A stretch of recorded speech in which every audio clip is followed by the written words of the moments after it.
Let's be honest, not everyone is out here aimlessly scrolling through the internet, consuming content, following trends, or signing up for things. You're probably out here looking for tips, tricks, and practical ways to get certain things done in different areas of your life. Maybe all that Christian content you're consuming is because you're looking for encouragement and guidance on how to walk closer with God. I get it. Even I consume content for the same reasons.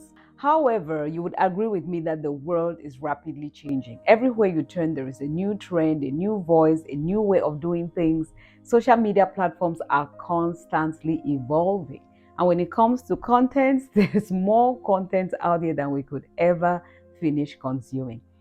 Not too long ago, my daughter, after using my phone, said, Mom, I think your phone needs some updates. So we did the updates. And when I went into my photos, the layout had completely changed. I was like, where are my albums? Where are my favorites? It took me a while to adjust to it. But then I was thinking to myself, in a couple of weeks, there probably would be more updates and I'll have to adjust again. So my question is, in trying to stay updated, keep up with the times and ways of doing things, could we be losing sight of God's unique path for our lives? Could you be missing His pace, rhythm, and unique strategy for your life? Could you be limiting what God can do through you because you've boxed yourself in what's the norm? Now, let's get this straight. This video is not against trends. It's not against consumption of content because you're consuming one right now. And it's definitely not against staying relevant and informed. Like I said, things are changing rapidly, and so staying updated is very important, be it in business, ministry, or life in general. It's very important that you are aware of what's happening in your industry. It's important that you know and understand the trends that are shaping that field if you want to be of influence. You want to communicate in a way that resonates with the people that you believe you've been called to lead. You see, different generations receive information or receive what you're giving them differently. In fact, there are some people actually suffering because they have refused to leverage the power of things like technology. They have refused to embrace some tools that can help take their work to the next level. So I'm not here to create fear about our rapid changing world. Rather, I want to encourage you to pause and ask yourself, how can I stay informed and relevant in today's world without losing myself in the noise? How can I stay aligned with God's timing and purpose for my life? But before we dive into that, let's look at one major danger of overconsumption and chasing trends without intention or purpose, especially as a child of God. The danger is that you could miss God's timing and unique strategy if relevance becomes the goal instead of just a tool. If you're so caught up with what is current, what is trending, you could fail to recognize when God is calling you to pivot, when He's calling you to take a different direction from the norm. You must have realized that sometimes God would ask you to do something that is out of the norm or is not the current trend. When He asked Joshua that they should walk around the walls of Jericho instead of attacking it, that was not a military strategy. They must have said, oh, this does not make sense. Who does that? But their obedience brought them victory. Look at the case of Paul. He was already a preacher and preaching was a good thing. But then he wanted to go preach in Asia and God told him not to do so. So if you are just so caught up with what is trending and that you only follow trends, you will not go out of the box, you can miss out on God's unique strategy for your success. You must have heard stories of people who had ideas that at first looked completely out of the box, but they went ahead to do it anyway and it became a game changer.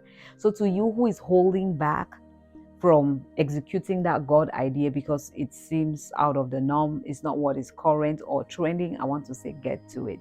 And on the other hand, to you who is hesitating from carrying out that assignment because it looks like what everybody is doing, I want to say get to it.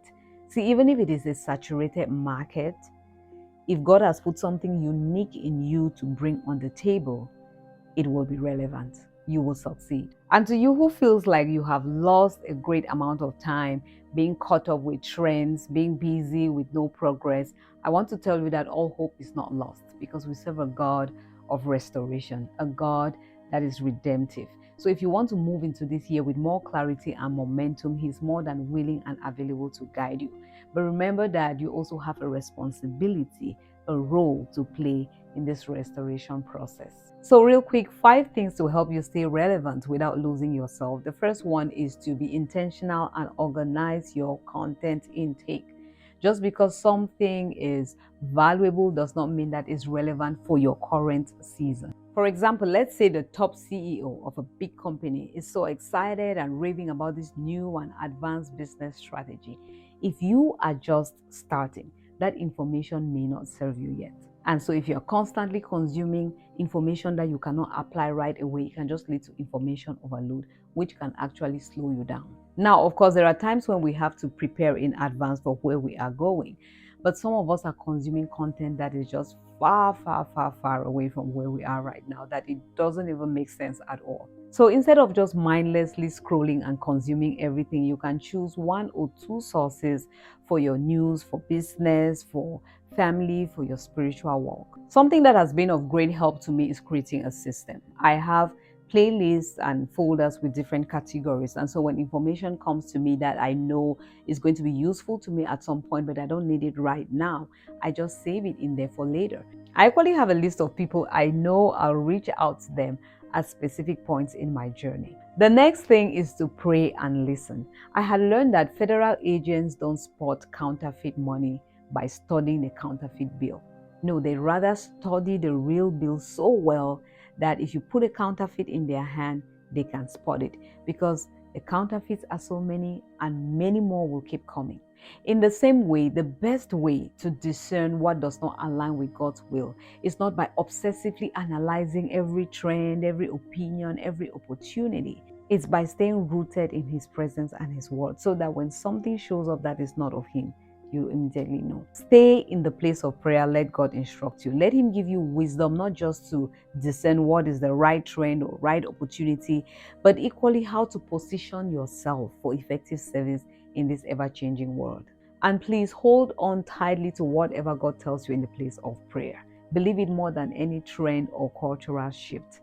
I say this because when we are listening to too many voices, it's easy to start doubting your own path. When you look around and you see people succeeding in a particular niche, or they've used a certain strategy or process and it's working for them, it can start putting pressure on you to pivot, to change what you have been doing, which may lead you far away from where God wanted you to go. Now, there is a place for inspiration, for learning from somebody else, but just make sure that you are not doing it so blindly to the point where you miss out on your own unique strategy for success. If you need more guidance on staying spiritually aligned, please check out this video that I recently uploaded. I'll have it linked in the description box below. The next thing is to prioritize application over consumption. What has God already told you? What do you already have in your hand? Start with what you already know. I know you must have heard this time and time again, and you are probably tired of hearing it, but think about it. How are you going to be able to categorize the different things that you need, prioritize what you need now and what you need later, if you're not even actively doing anything? Let me tell you, when I just started my growth journey, everything in the personal growth and development world was exciting. It felt like I needed it right here and now. And so I consumed content that had to do with mental, emotional, physical health, everything. But it's not until I started taking active steps to grow in those different areas of my life that I was able to kind of like narrow down what I needed for each season. Let me ask you, what is the growth that you want to see in the different areas of your life?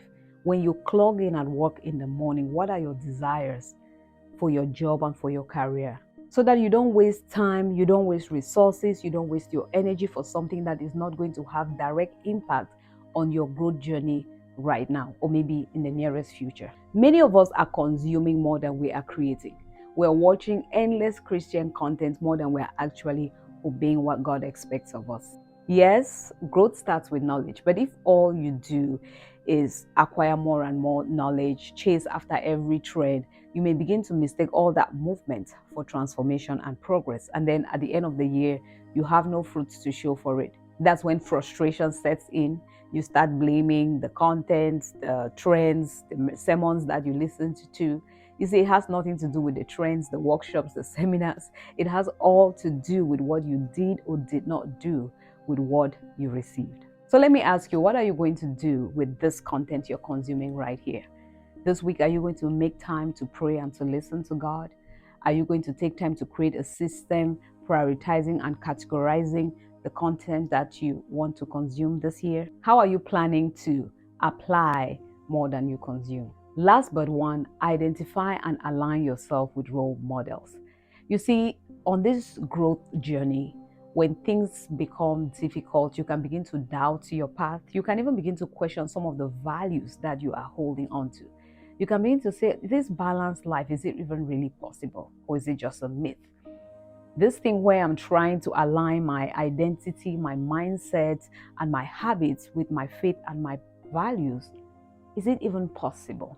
But then when you look around and you see people who are relevant, who are staying updated in this modern world, who are influencing and bringing solutions to spaces while still aligning themselves with God's will for their lives, that becomes encouraging. That begins to tell you that this is possible.